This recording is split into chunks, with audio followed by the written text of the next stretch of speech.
자, 이 판례를 좀 보도록 합니다. 자, 이 판례도 최신 판례인데요. 자, 꺽쇠 1번.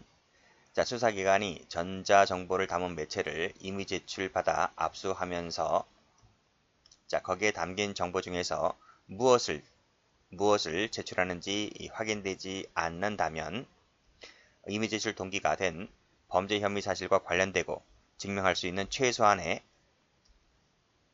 가치만이 압수 대상이 된다는 것입니다. 따라서 수사기관이 피의자로부터 혐의 사실 관련된 전자정보와 그렇지 않은 전자정보가 섞여 있단 말이죠. 그랬을 때 사무실 등지에서 정보를 탐색, 복제, 출력할 때에는 앞에서 배운 것과 똑같이 참여 기회를 보장하고 그리고 압수된 전자정보가 특정된 목록을 교부를 해야 되겠죠. 이것은 앞에서 배운 거랑 똑같죠? 똑같아요. 자, 만약에 그러한 조치가 행해지지 않았다는 것입니다. 행해지지 않았다면 위법이라고 볼 수 있는데 그래야만 되는데 이 판례를 가만히 보면 그러한 조치가 취해지지 않았었다 할지라도 그 절차상의 권리가 침해되지 않았다면 위법하다고 볼 것이 아니라는 점에서 앞의 판례와 약간 다를 수 있죠. 이 조치를 취하지 않았음에도 불구하고 위법이라고 보지 않은 이유는 요것 때문에 그래요. 침해되지 않았다는 얘기인데 그게 무슨 뜻이냐? 그게 여기 나와 있는 거예요. 밑에 사실관계에서.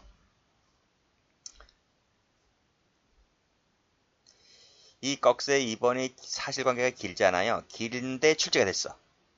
원래 이쪽은 이렇게 길면 출제가 잘 안 되는데 출제가 됐습니다. 23년도네요. 23년도 변호사 시험에서 1번도 나왔고 2번도 나왔는데 2번도 출제가 됐다는 거예요. 그래서 2번 판례를 좀 보도록 합니다.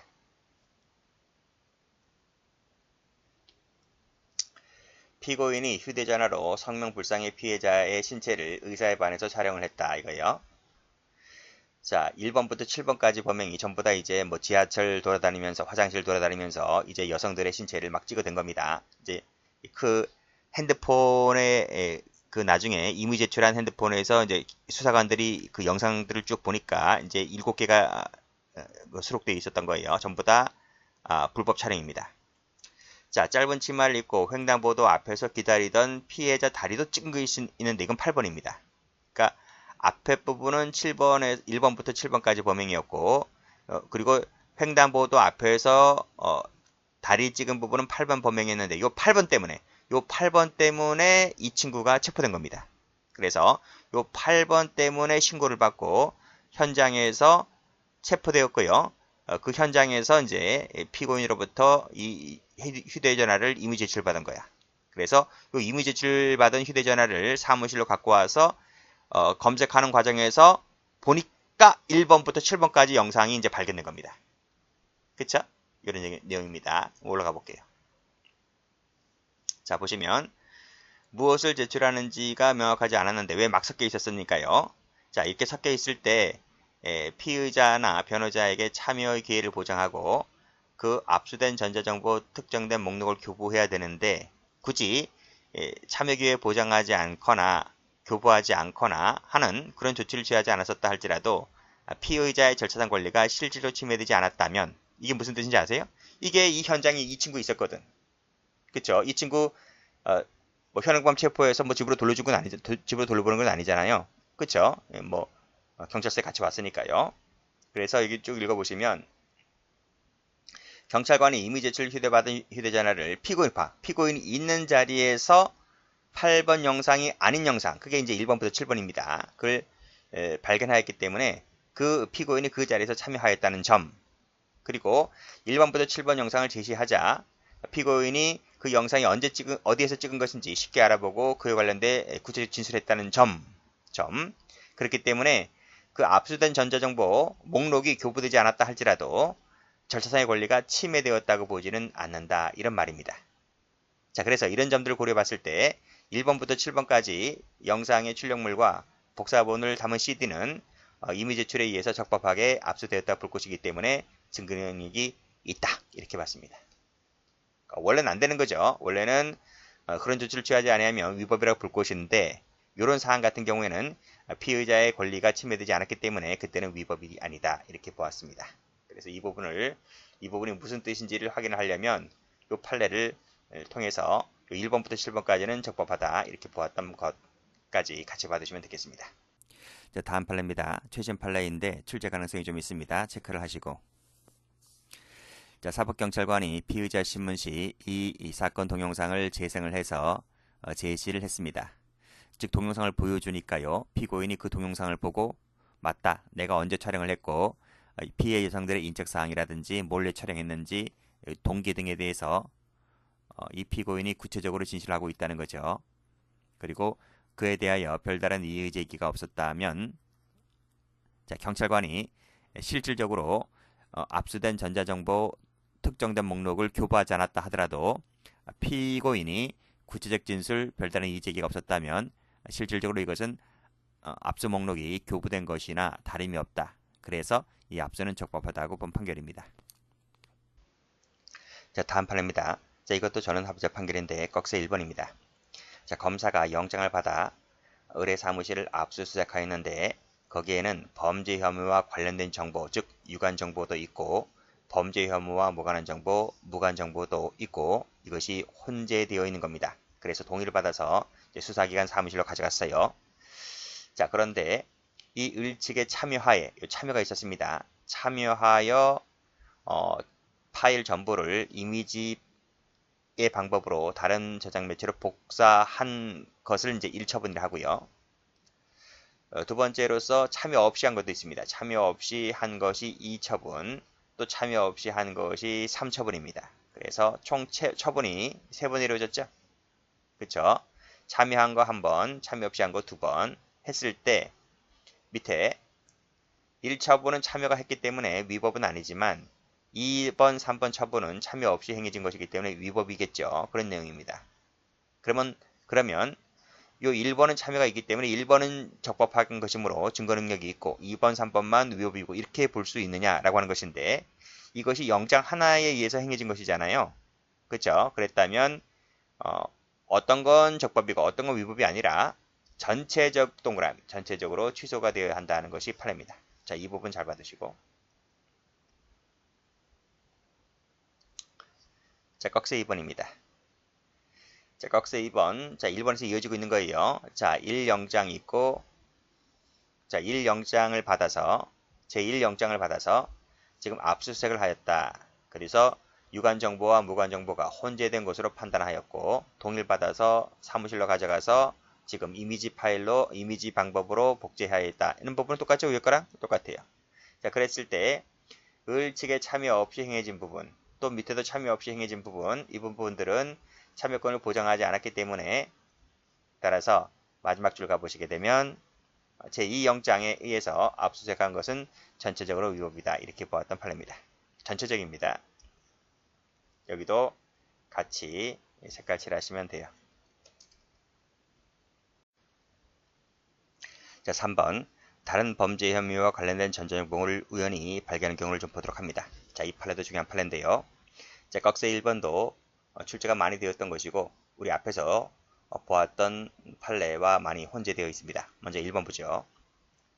자, 전자정보에 대한 압수수색에 있어서 저장 매체를 외부로 반출하는 경우 그리고 복제본을 만들어서 외부에서 또 저장 매체나 복제본에 대해서 압수가 허용되는 경우를 우리가 예외적으로 본 적이 있습니다. 자, 그랬을 때에는 범죄 사실과 관련된 것만을 쭉 뽑아가야 되는 것이지 이와 무관한 것을 빼서 쭉 뽑아가면 안 되겠죠. 무관한 전자정보를 탐색하거나 복제하거나 출력하면 안 됩니다. 그때는 위법이 됩니다. 자, 일단 끊고. 자, 그러나 전자정보에 대한 압수수색이 종료 전에 자, 적법하게 탐색하는 과정에서 별도의 범죄 혐의 관련된 전자정보를 우연히 발견하게 되었습니다. 그랬을 때는 어떻게 하라고 했어요? 중단하고 법원에 쫓아가서 새로운 영장을 받아와야 되겠죠. 받아와서 했을 때 한해서 이런 탐색, 복제, 출력이 적법하게 되는 것입니다.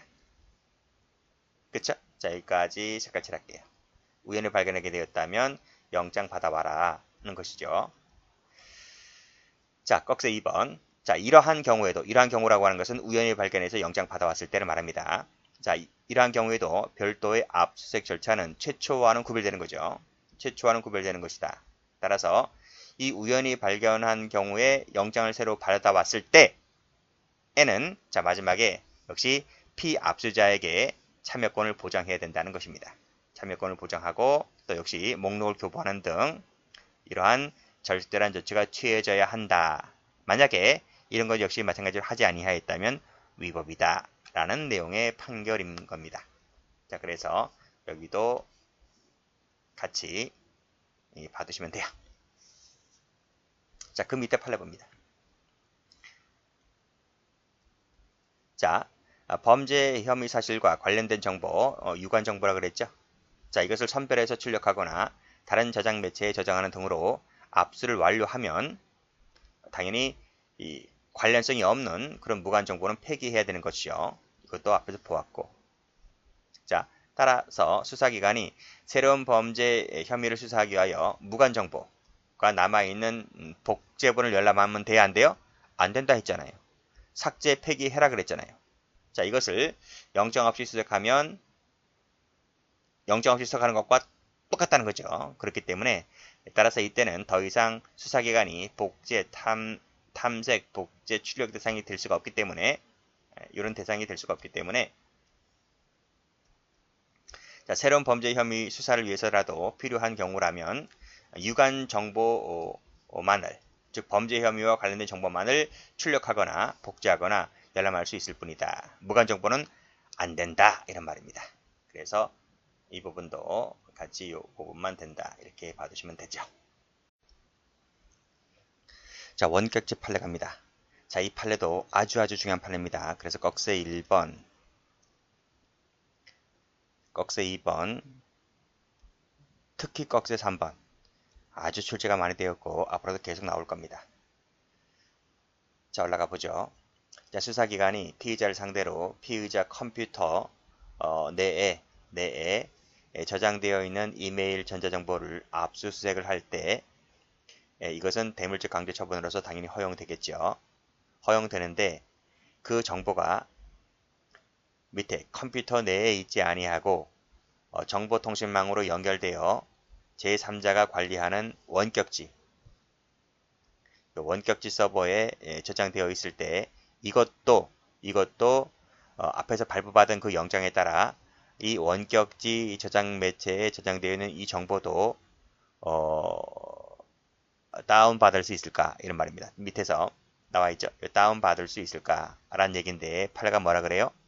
이것도 저 맨 앞에서 받은 그 영장을 갖고 원격지 서버에 저장된 정보도 그 영장에 따라 다운받을 수 있다 라고 본 판례입니다. 그래서 위와 달리 볼 필요가 없다는 말은 이 영장 가지고 원격지에 있는 정보도 다운받을 수 있다는 내용의 그런 취지의 판례입니다. 자 밑에 2번 수색 장소에 있는 정보 처리 장치를 이용하여 정보통신망으로 연결된 역시 원격지죠. 원격지 이 저장 매체에 접속하는 것 역시 이 형소법 규정이 위반하여 압수수색 영장에서 허용된 집행 장소의 범위를 확대한 것이라고 볼 수 없다는 말은 위법이라는 거야 아니라는 거야? 위법이 아니라는 거예요. 위반이 아니다. 또 범위를 확대한 것도 아니다. 그 말은 그 영장 가지고 원격지의 서버에 접속하여 내려받을 수 있다. 이런 얘기거든요. 결국 1번이나 같은 취지입니다. 어쨌든 이 2번도 요 지문 그대로 위반하여 범위를 확대한 것이라고 볼 수 없다. 이 지문 그대로가 출제됐단 말이죠. 그래서 이런 지문들도 알아두셔야 돼요. 위와 같은 사정을 종합해 봤을 때 그 영장에 따라 원격지 이 영장은 어떤 영장인데요? 이 영장은 올라가서 컴퓨터 등 정보 처리 장치 내에 저장되어 있는 이메일을 압수수색하라는 영장인 겁니다. 그래서 이 영장에 따라 원격지 저장 매체에 적법하게 접속하여 내리받거나 하는 것은 밑에 압수수색하는 것은 이것은 허용되는 것이고 형소법이 정한 압수수색 영장 집행이 필요한 처분에 해당한다는 말은 허용된다는 얘기야.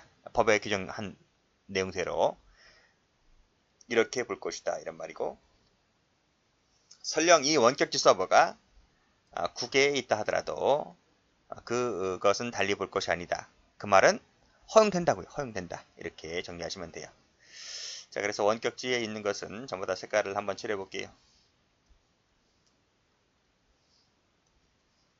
근데 우리가 이와 비교되는 판례를 앞에서 한번 본 적이 있는데, 그치? 어떤 판례였죠? 구글 클라우드. 그거는 비교하셔야 됩니다. 구글 클라우드 사건과는 비교하셔야 된다. 이건 어떤 거였어요?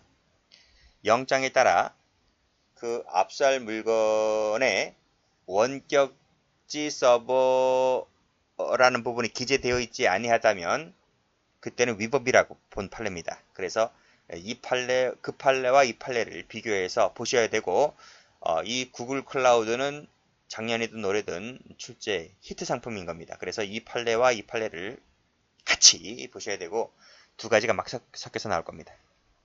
어떤 시험 문제 가보면 이 판례 전부 다 박스로 처리해가지고 각각 다 나와서 한 문제.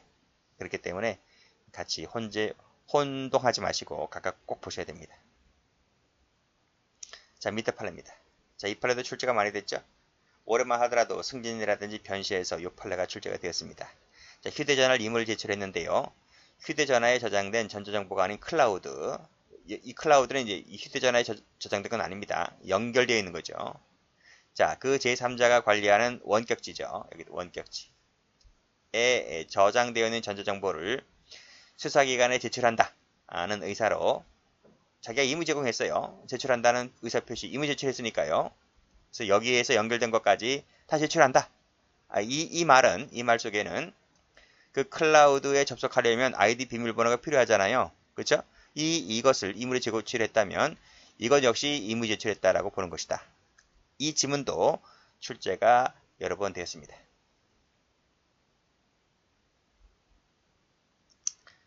자, 그 밑에 불복, 다음 페이지 불복 가보죠. 자, 전자정보에 대한 압수수색 과정에서 이루어진 현장에서의 압수, 이미징, 탐색, 복제, 출력 총 1개, 2개, 3개, 4개, 5개네요. 이 5가지를 하려면 영장이 각각 필요한 것이 아니라 하나 영장 갖고 이 절차 5가지를 다 할 수 있는 겁니다. 이것은 일련의 행위라는 거죠. 영장 하나만 필요한 것이다. 이런 말이죠. 근데 준항고인이 이 하나, 둘, 셋, 넷, 5개 중에서 싹 다 준항고를 한 것이 아니라 각 단계적 개별적으로 각 단계의 취소를 구한다 할지라도 이 5가지는 전부 다 하나로 쭉 연결된 것이기 때문에 법원에서도 준항고 법원에서도 각각 개별적으로 판단할 것이 아니라 어떻게 판단한다? 전체를 하나로 파악을 해서 전체를 하나로 취소할 것인지 말 것인지를 따져야 된다. 이런 얘기입니다. 자, 그렇게 받으시고 그래서 이렇게 보면 틀리죠. 이 준항고인이 단계별로 취소를 구했기 때문에 단계별로 판단해야 한다 하면 틀려요. 전체를 하나로 꼭 판단한다. 이렇게 정리하시고 출제도 많이 되었던 판례입니다. 자, 마지막으로 금융정보를 보도록 합니다. 자, 금융정보에 관련해서 이 금융거래정보를 압수수색하려면 역시 영장이 필요하죠. 영장이 당연히 필요한 겁니다. 그리고 그 원본 같은 경우에 처분을 받는 자에게 반드시 제시를 해야 되는 것이고요. 자, 만약에 그 원본을 사전에 제시하지 아니하였다면 단체적으로 위법이다. 이렇게 보아야 되겠죠. 자, 수사기관이 범죄 수사를 목적으로 이 금융 실명제 거래, 그쵸, 금융거래 정보 등을 획득하려면 당연히 영장이 필요한 겁니다. 자, 그래서 영장 없이 정보를 획득했다면 당연히 위법이라고 봐야 되겠죠. 위법이기 때문에 유죄 증거로 쓸 수가 없다라는 얘기인 겁니다. 자, 여기까지 합니다.